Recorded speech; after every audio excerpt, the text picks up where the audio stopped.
Petrol की कीमत में बड़ा इजाफा, फी लीटर पेट्रोल अब कितने का मिलेगा?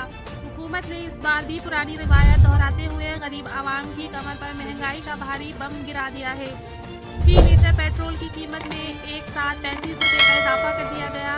वजीर खजाना इसहाक डार ने इस्लामाबाद में प्रेस कॉन्फ्रेंस करते हुए कहा कि पेट्रोल और डीजल की कीमत में 35 रुपये का इजाफा किया जा रहा है, जबकि मिट्टी के तेल और लाइट डीजल की कीमत में 18 रुपये का इजाफा किया गया।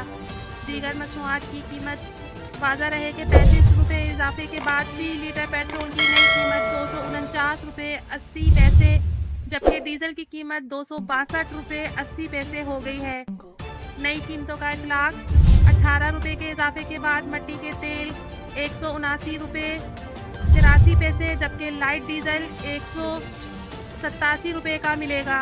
वजीर खजाना के मुताबिक नई कीमतों का इतलाक आज सुबह 11 बजे से होगा।